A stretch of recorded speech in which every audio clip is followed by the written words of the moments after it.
Yo, what is going on, everyone? My name is Nick, or the Notorious Fantasy Edit. Today's video, I'll be talking about the worst middle round picks for fantasy football in 2020 based off of the current ADP. Now, I've actually done this for the early rounds as well. It's called the worst value picks in the early rounds of your 2020 fantasy football draft. Now, the reason why I don't like some of these guys are going to be different for every single guy. Some guy might just be that I don't feel that he's going to be worth that pick. Some guys I am just very worried about. I just feel like the other guys going around them are actually better overall when compared to that player. Or maybe, just maybe, some of these guys are just getting drafted way too early for where I would personally want to draft them. So before I get into my worst middle round draft picks for fantasy football in 2020, I'd like to ask you guys, could please go down below and click that subscribe button. It's free and I post content every single day to help you guys win your 2020 fantasy football championship. We're almost in August. It's almost draft time, and you guys better believe we are rising and we are grinding every single day. There are videos on my channel, and coming in August, we're going to have videos every single day,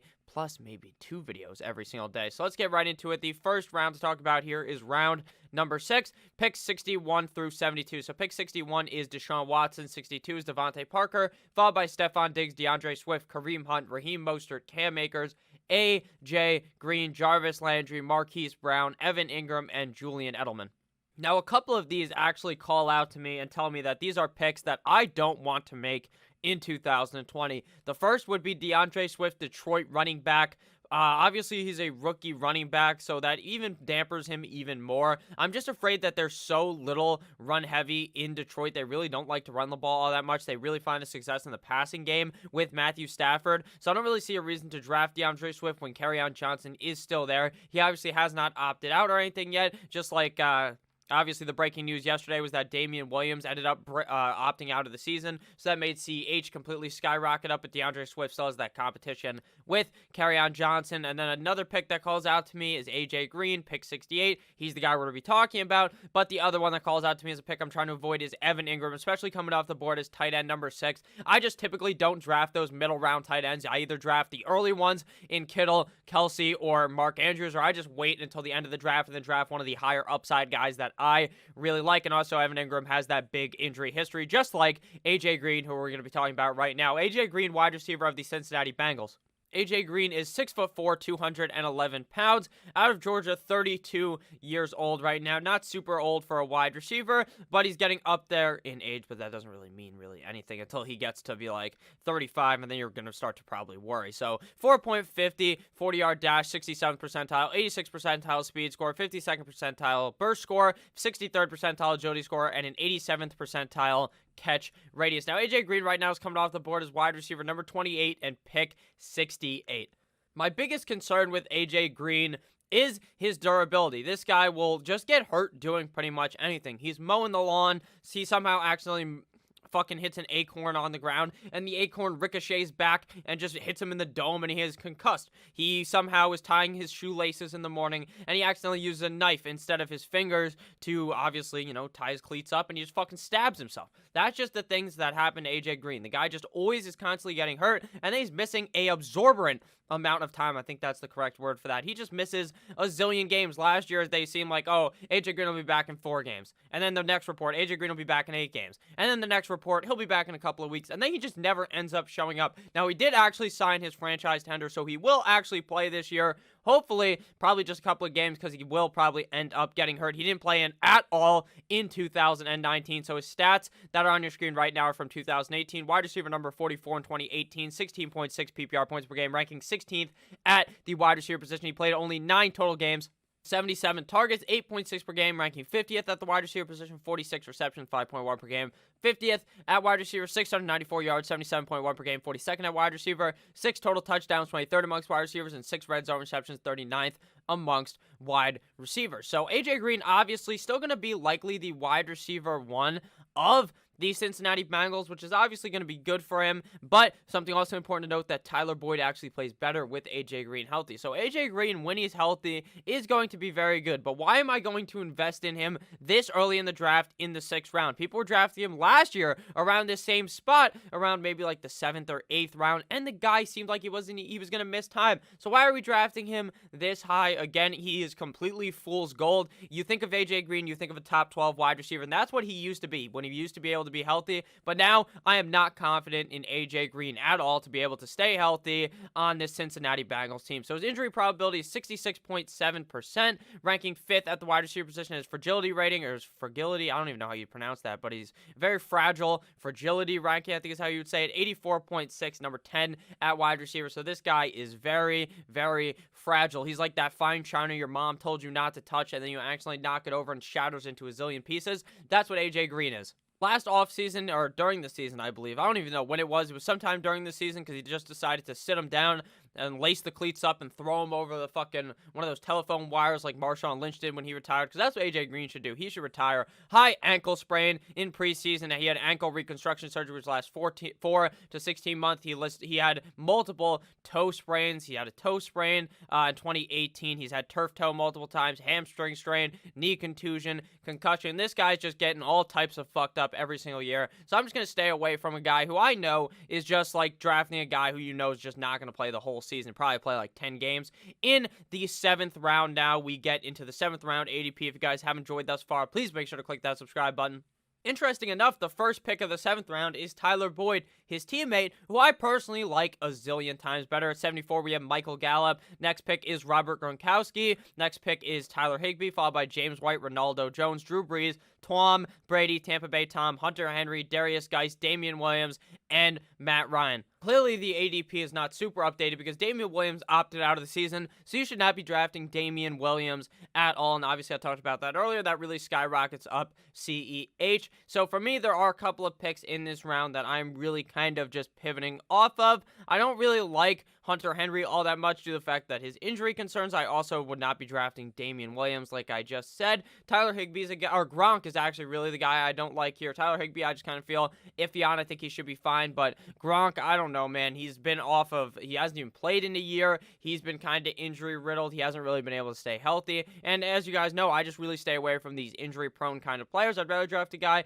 that I feel could play all 16 games. But the biggest concern of mine in round 7, my do not draft pick of round number 7, locked and loaded. You can put the fucking gavel on it, Judge Judy style. You smack that shit down because this is a mortal lock of the century, a pick you do not want to draft in 2020, and that is Darius Geis of the Washington football team. Darius Geis, running back of the Washington football team, 5'11", 224 pounds, out of LSU, 23.1 years old. He ran a 4.49 40-yard dash, 80th percentile, 91st percentile speed score. Doesn't have a burst or an agility score because he probably ended up getting hurt during the combine before they could even figure that out. An 11th percentile bench press. Now, Darius Geis is a very talented player. I will not tell you right now that this guy sucks. Same thing with AJ Green. They are both talented guys.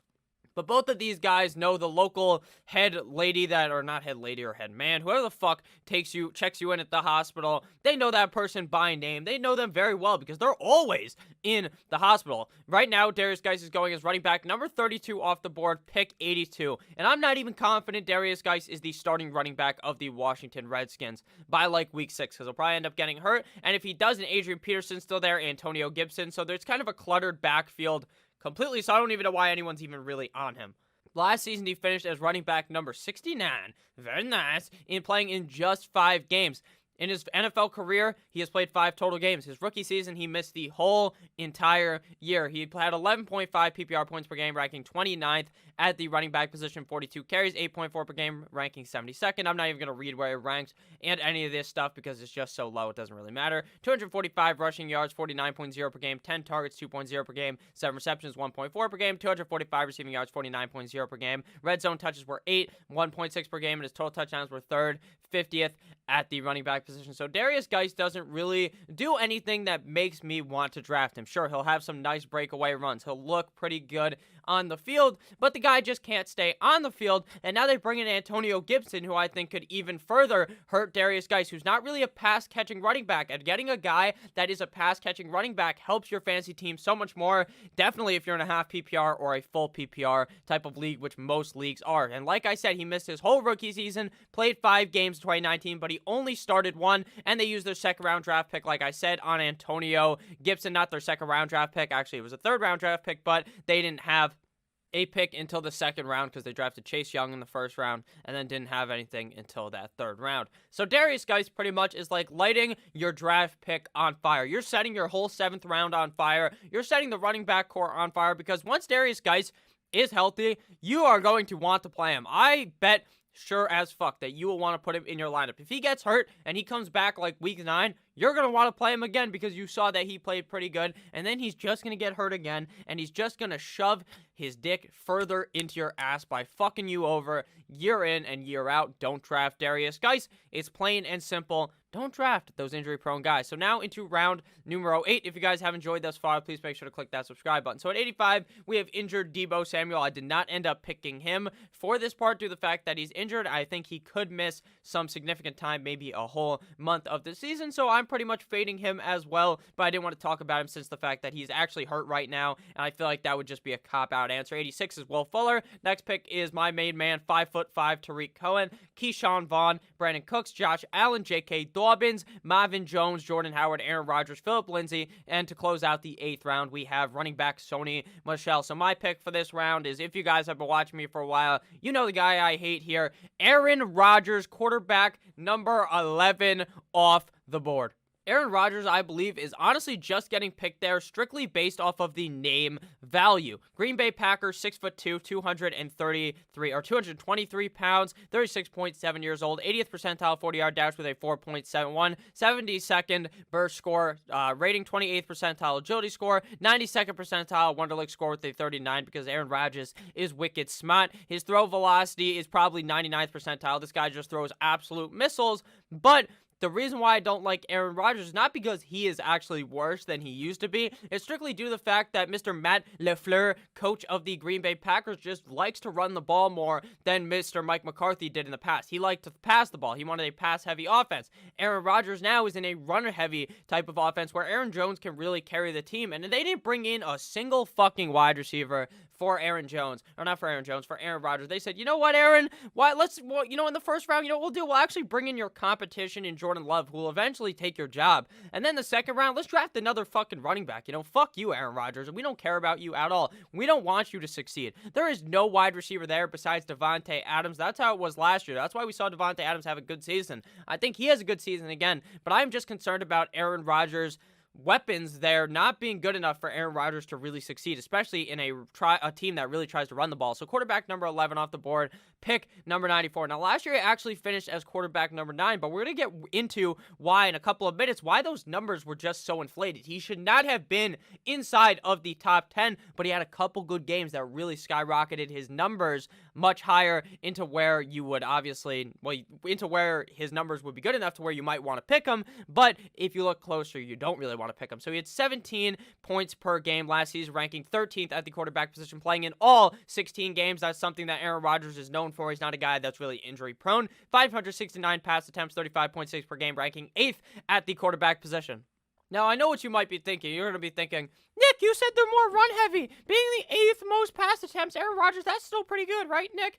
No, because Aaron Rodgers was used to being one of those top 5 kind of guys, just railing the ball out there, throwing it to these good wide receivers, and then the team just decided to take a shit on him and give him no more wide receiver options. So 4,002 passing yards for Mr. Aaron Rodgers, 250.1 per game, ranking 11th at the quarterback position, 26 passing touchdowns at a 4.6% rate, 8 at the quarterback position, 4 INTs, which is something Aaron Rodgers is very good at. He's not really throwing too many picks, 14 interceptable passes, ranking 22nd at the quarterback position. He had 46 carries, 13th at the quarterback position. Aaron Rodgers isn't really one of those guys that's super duper mobile, even though he actually could be mobile if he tried to run the ball more. He just doesn't really do that. Ranking 13th at the quarterback position, 183 rushing yards, 16th at the quarterback position, and 1 rushing touchdown, ranking 20th at the quarterback position. So if we actually take a look-see-poo right here at his stats, the reason why he finished quarterback 9, it could be because he played all 16 games, which obviously boosts him up a little bit, but what he relies on is having big games that boost his point total of 278.33, having the lowest points per game he has ever had since 2007. If we notice here, looking at the numbers on the bottom, he wasn't necessarily that good on a weekly basis. Sure, he was playing fine. 12 points week 1, then 14, then 13, but then he gets a great 25, and then 9, and then 18, and then he boosts his total completely by this 1 week up against the Las Vegas Raiders. I believe it was. Maybe it was Kansas City. No, it was up against the Las Vegas Raiders. He dropped 43.76 fantasy points. Now, you might be wondering, why is that so important? Because the next couple of weeks, he was barely even dropping over 15 points per game. He dropped, after 43, he got 27, then 12, 10, 9. And we're not doing a countdown here. That's just the points he was scoring. Then 28, then 11, 14, 8, 19. He's very, very inconsistent, and he's just not passing the ball enough to make him worthy of a guy that I want to be drafting, especially since his point total really got boosted by the fact that he was doing so good in those couple of games. So I'm going to go ahead and say that I'm going to avoid Aaron Rodgers in 2020. I really don't like him at the draft capital, where you're going to have to be picking Aaron Rodgers right now. So if you even further look deeper into the numbers like I was talking about the pass run splits between Matt LaFleur and Mr. Mike McCarthy, with LaFleur, they're running the ball 8% more with a 40% run versus 60% pass split, with Rodgers averaging 17.4 points per game. With the Packers run pass split in 2018 under McCarthy, they were only running the ball 32% of the time compared to 40, pass get 68% of the time compared to 60, and Rodgers was averaging 2 points more with 19.5 PPR points per game, but that number was much more consistent. He wasn't really balling out for 50 points, and then the next week shitting the bed. He was just having an overall more consistent season, so I think this is why we've seen Aaron Rodgers' numbers really take a downward spiral. So if we're looking at the round 9, the final round of this video, if you guys enjoyed thus far, please make sure to click that subscribe button. At number 97 to start off the 9th round, we see Carson Wentz, followed by Jared Cook, Kerryon Johnson, Tevin Coleman, Deontay Johnson, Marlon Mack, Christian Kirk, Matt Breida, Emmanuel Sanders, Hayden Hurst, Matthew Stafford, and the 49ers defense. An obvious fade in this round to me would be Kerryon Johnson, as well as Mr. Where'd he go? Tevin Coleman right underneath him. Tevin Coleman, obviously, now that Raheem Mostert is going to be now signed back there. He actually is going to sign. He's actually going to play. Tevin Coleman's really fallen down for me. I don't really want to draft him now that I think Raheem Mostert should be the starter. Sure, he's a fine pick, maybe in like the 11th round, but the 9th round is a little too heavy for my price. I'd rather just draft Jerick McKinnon later in like the 13th round if I'm looking for an upside running back if someone was to end up going down. Obviously, another pick that I don't like at all here is the 49ers defense. Don't draft the defense in the 9th round. I'm not going to talk about them being the team that, or the player that I don't want to pick here because they're a defense, but that is very important since I'd rather draft any of these guys over a defense in the 9th round because that really handicaps your team since you're not going to be able to get the running back and wide receiver depth that you want to win your fantasy football championship. So final player to talk about here is Jared Cook, tight end of the New Orleans Saints, 6'5", 248 pounds, 33.3 years old. Based on his workout metrics, though, this guy is an absolute freak athlete. 98th percentile 40-yard dash with a 4.5, 97th percentile speed score, 98th percentile burst score, and 97th percentile catch radius with a 25th percentile agility score. So last year, Jared Cook actually finished much better than it probably would have looked because the beginning of his season was absolutely atrocious. A lot of people drafted Jared Cook last year thinking he's going to be like Jimmy Graham of the past, where Drew Brees is just peppering the guy with targets, and that just didn't really happen. Right now, coming off the board is tight end number 10 and pick number 92. So he finished as tight end number 13, like I said, in 14 games, 12.0 PPR points per game, ranking 9th at the tight end position, 65 targets, 4.6 per game, ranking 16th at tight end, 43 receptions, 3.1 per game, ranking 14th at tight end, 705 receiving yards, 50.4 per game, ranking 8th at tight end, 5 red zone receptions, 24th at tight end, and 9 total touchdowns. So at a 20.9% rate, second at tight end, a 20.9% rate. I put that in there because that is fucking crazy. His touchdown regression is going to be insane. No one scores touchdowns at a 20% rate. That's just absolutely crazy. And the fact that they added Emmanuel Sanders, I think, is going to end up hurting Jared Cook as a whole, since Jared Cook was really the second best target besides Michael Thomas and Alvin Kamara. The guy was uber efficient last season. I really just don't see that correlating into a super efficient 2020 season. I just think Jared Cook played the best football he possibly could have played with the opportunity given to him, and I think if the opportunity decreases, his numbers won't look as good in 2020, and to me, Jared Cook is more of a safe pick in this round, whereas I'd much rather just wait a little and go with a more high-risk kind of a player, or just go with another tight end in this round in Hayden Hurst. So my efficiency, or his efficiency stats, are 16.4 yards yards per reception, ranking first at the tight end position, 10.8 yards per target, first at the tight end position, 11.3 yards per target distance, which is air yards, second at tight end at 732 total target distance, air yards, 8th at the tight end position. So this guy was just getting the ball thrown to him all the time, or not even all the time, but when he was getting the ball thrown to him, he was getting thrown to him deep down the field. I just think this goes down. I don't think he's the #1 most efficient tight end in fantasy football or in the NFL in 2020, so I think his numbers are going to digress, and I would just much rather wait and pick a different guy, or just wait on Jared Cook overall and just try not to pick him in the 9th round, because I think that's a little high for big man Jared Cook. So thank you guys all for watching this video. If you ended up enjoying, please make sure to click that subscribe button down below. It's free, and I produce content every single day to help you guys win your 2020 Fantasy Football Championship. Check out the draft guide as well. I love each and every single one of you guys, and I'll see you guys tomorrow with yet another banger of a video. Goodbye!